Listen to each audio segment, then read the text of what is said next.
I would say the top two things I learned from the qualification are probably the business strategy, and how the business strategy is what drives every other decision that you need to make. It drives the financial decisions you have to make. It drives your risk appetite, and how that translates within your business and also externally to your own clients.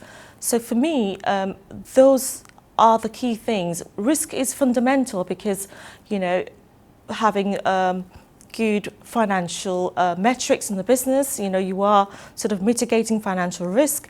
Having a good business strategy, you are mitigating against, your business risk and, your business model and whether it's strong enough. Having a proper team, a skilled team, you are mitigating against, people skills. So I think risk is fundamental, and it is not unusual that is an area that I have actually specialised in. I've specialised in audits and risk on infrastructure projects. I also work with businesses as well, and I help them on the strategy side of things. So for me, those are the two things that I have learned and taken away from the qualification.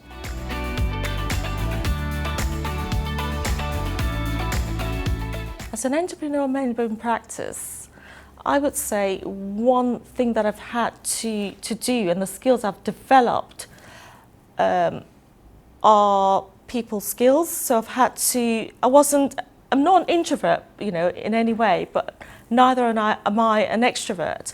But I've had to come up my shell a little bit, in order to sort of put myself out there as a brand and to promote my business and what I do.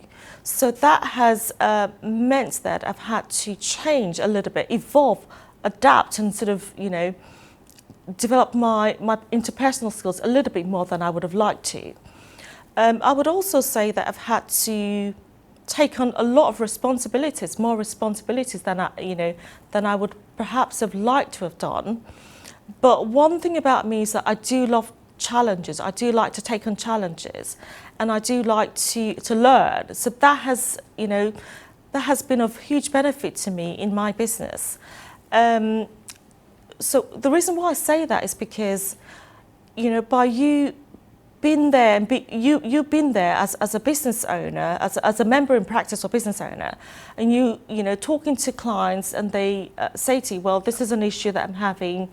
You're able to talk to them about what you know, and in having that discussion, you might be able to actually convince them that actually you do have some skills that could help them resolve those challenges. So that has been of benefit for me in the business. I've also had to take on additional roles other than maybe the traditional business roles.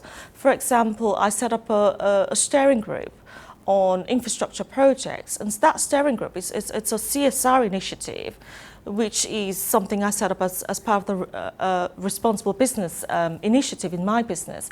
But what it allows me to do, it allows me to play a governance role as well on these projects. I had to sort of engage with a number of stakeholders and invite them into that group, gain their credibility and their trust, and encourage them to join that group. And what we do now is we meet every quarter and we provide guidance to the industry on how to make costs more effective and more efficient on infrastructure projects. So to do that has meant that I've had to sort of build relationships. I've had to also go outside of my shell a great deal, but it has been hugely rewarding, and I've enjoyed it, surprisingly.